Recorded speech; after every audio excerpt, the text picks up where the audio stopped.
o laboratório era o da Filô, que a gente explorava as gaiolas de lá e os ratos deles. E as aulas, eu não tinha sala de aula. Não tinha esse prédio aqui. As aulas eram na patologia. Muitas aulas na patologia. E tinha uns monitores da Filô que ajudavam a explicar essas coisas de rato, de controle do comportamento. Bom, pouco a pouco a gente foi ganhando uma certa respeitabilidade dos alunos. No departamento eu sempre fui um corpo estranho. Aliás, para contratar o Zuardi era mais estranho ainda. O Zuardi, além de tudo, tinha pecados que eu não tinha. O Zuardi tinha uma marca de esquerdista, que eu tinha apenas a marca de filósofo estranho não médico. Para ter uma ideia, um dia eu ganhei uma salinha no Emboaba. Um dia cheguei lá, as minhas coisas estavam no corredor. Simplesmente o chefe do departamento decidiu que ia usar aquela sala para consultório. No corredor, sem me consultar. Um docente do departamento. Essa era a consideração que eu tinha. Mas chegou a hora das pós-graduações. E quem tinha currículo, na hora de fazer massa crítica, para criar as pós-graduações, era mais a turma da psicologia do que os outros. Que estavam em especialidades que não davam muito currículo, talvez. Aí, imediatamente, eu fui aceito com uma disciplina na neuro, pós-graduação de neuro, teoria da ansiedade. Só que apenas houve disciplinas de neuro suficientes, eu fui convidado a cancelar minha disciplina da pós-graduação da neuro. Certo? Então, enquanto eu servi, tudo bem. Mas veja bem, não é nada contra mim. São exigências do sistema de montar uma pós-graduação com coisas da área. Eu era meio postiço, reconheço, certo? Bom, com isso, eu fiquei sem uma pós-graduação. Um dia me cobraram na congregação, um professor cobrou. O professor Isaías monta uma pós-graduação em São Carlos e aqui na nossa escola. Ele faz o quê? Eu simplesmente falei, professor, não tem pós-graduação em psicologia. Eu tinha uma disciplina na neuro. Me convidaram a retirar. Eu, então, dei uma disciplina na enfermagem. Como na enfermagem exigia o currículo Lattes, eu nunca me preocupei com isso, a moça fez tudo errado. Segundo o meu Lattes, eu sou formado em psicologia, não é? É filosofia. Eu começo como livre docente, não é? Eu não sou titular, não é? Então, meu Lattes não vale. Total, dei esse curso na enfermagem.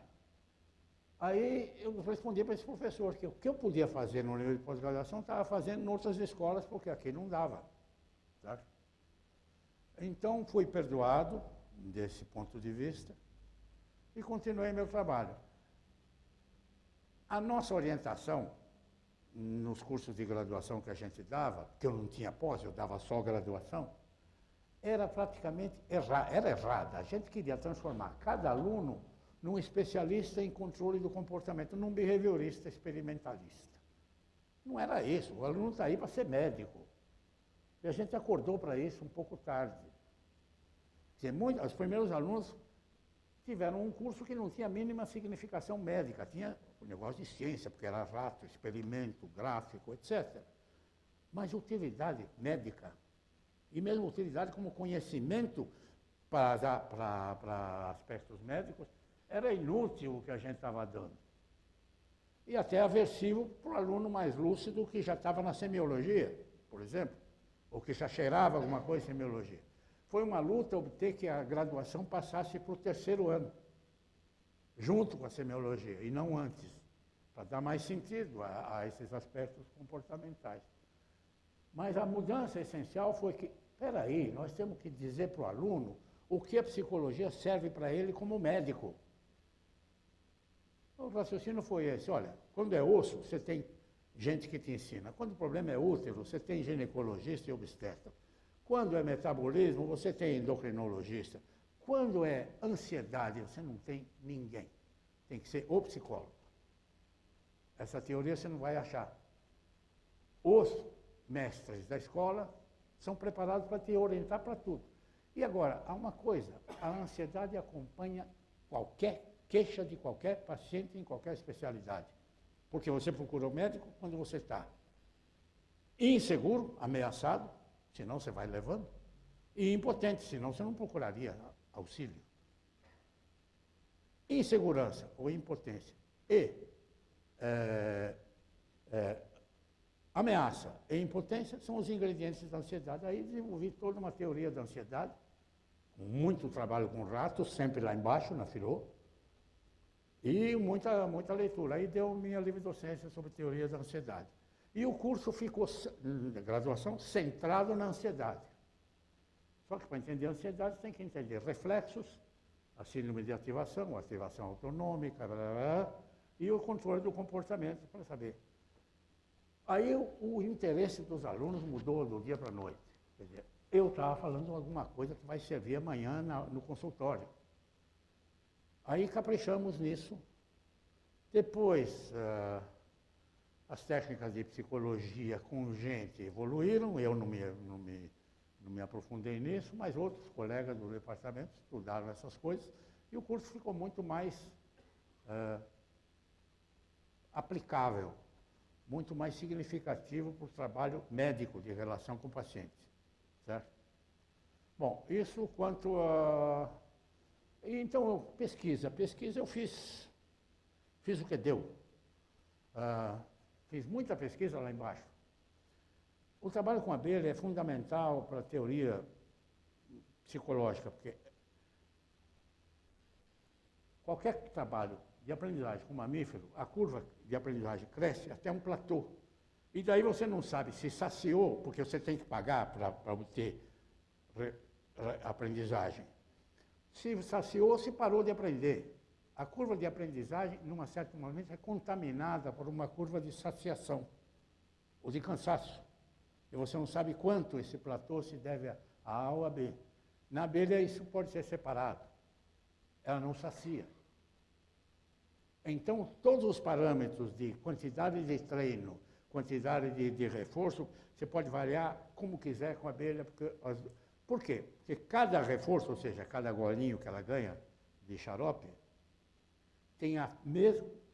No rato, o rato com 24 horas de sede, primeira gota que você dá tem um efeito enorme. A 10ª também. A 100ª já não tanto. A abelha, cada vez, o reforço, a força, o poder do reforço é total, porque ela vem totalmente vazia e parte totalmente cheia. Ela enche o tanque e volta zero, vazia. Então, cada reforço tem o mesmo peso. O milésimo tem a mesma força do primeiro. Isso era uma variável importantíssima na análise da aprendizagem. Certo? Fora o aspecto teórico e a ilação possível para a situação humana, porque você não tem gaiola. Isso é controle de um comportamento voluntário. A abelha vem se quer. Eu faço ela querer. Esse é o controle do comportamento. Como é que uma abelha vem puxar a alavanca metálica, esperar a luzinha? Quando ontem ela ia na planta, 2.000 colegas dela vão para a planta e ela vem para dentro. Milagre. Não, controle do comportamento. Quando eu mandei esse trabalho para a Bíblia da análise experimental do comportamento, que é Journal of Experimental Analysis of Behavior, 2 referees. Um deles disse que os resultados eram impressive, que os controles eram rigorosíssimos, mas era muito exótico para o GEAB. Ele elogiou para burro, mas é muito exótico. Não é gaiola, não é rato, meu Deus. Como é que esse cara está mexendo com um bicho sem gaiola, fazendo... É muito exótico. Impressive os resultados. O outro referido disse, maravilha, controles perfeitos, os dados são extremamente interessantes, mas, o Journal of Experimental Analysis, mas isso não é um experimento, é uma demonstração. Eu mandei uma carta perguntando se um experimento não é a demonstração de uma relação entre variáveis. Você submete algo a certo tratamento e vê como modifica. Bom, aí decidi, não publico mais nada em inglês. Então, nunca mais mandei nada para eles. O velho Keller nosso guru aqui, que soube da história. O Sidman, que hoje é o Papa, souberam que o Joab tinha recusado. Ficaram bravos. O cara chegou a tentar traduzir a minha tese para os alunos dele, mas ele me disse que o português dele não dava. E o Sidman veio aqui para ver. Veio para um congresso em São Paulo, mas quis ver o que eu fazia aqui. Eram os papas. Eles ficaram bravos. Aí o Joab pediu de volta, Júnior Experimental, pediu de volta o artigo, eu falei que não. Agora, se quiserem ler, em português ou em italiano. E mandei para a Itália, e lá saiu, e deu Ibope, Scientific American, etc. Bom, pesquisa. Uma abelha, o das abelhas é realmente muito importante do ponto de vista da teoria da aprendizagem. Mas depois disso eu pesquisei, simultaneamente, muita coisa sobre a ansiedade. E fizemos com o Silvio. Você tem um trabalho, nós temos, você, o Greff também entra, aquela linha de base múltipla para clorodiazepóxido, etc., que a gente antecipava o S1 da ansiedade, para ver se o rato preferia saber que preferia receber logo o anúncio de que vai ser punido, ou suportar uma situação ambígua de não saber se o que vem é o anúncio de punição ou não. Foi um trabalho duro fazer isso com o rato. 8 ratos, conseguimos isso só com um, então, não deu nada. Que ele pedisse para antecipar o sinal de paulada, porque não aguentava a espera. Estou chutando, antropomorfizando. Só tivemos isso com um rato. Bom,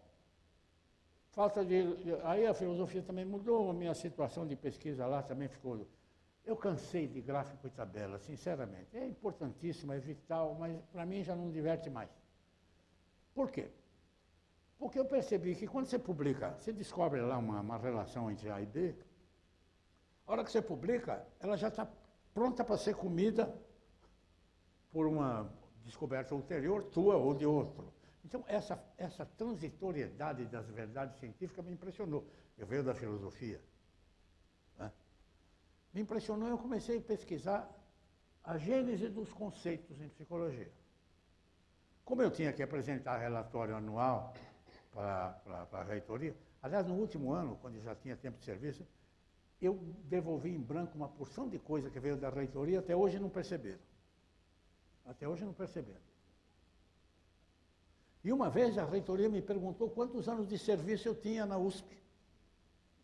O sujeito que me contrata e me paga não sabe quanto tempo eu estou na USP.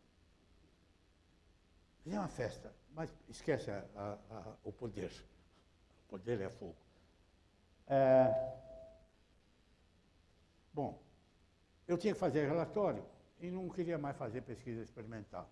Então comecei a escavar a gênese do conceito de reflexo, por exemplo.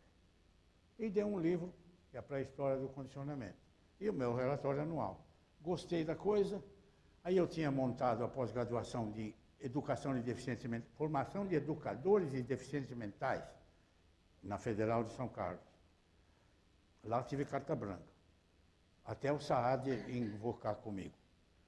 O Saad não foi honesto, deixa para lá. Por que tem que falar isso? Porque é raiva, né? Eu escrevi um livro para o pessoal ter o que ler, sobre a história do conceito de deficiência mental, como é que o deficiente era visto, toda a superstição e depois a visão mais científica, depois dos progressos da endocrinologia, da embriologia, etc. Deu um livro chamado Deficiência Mental, da Superstição à Ciência, que está sendo agora reeditado.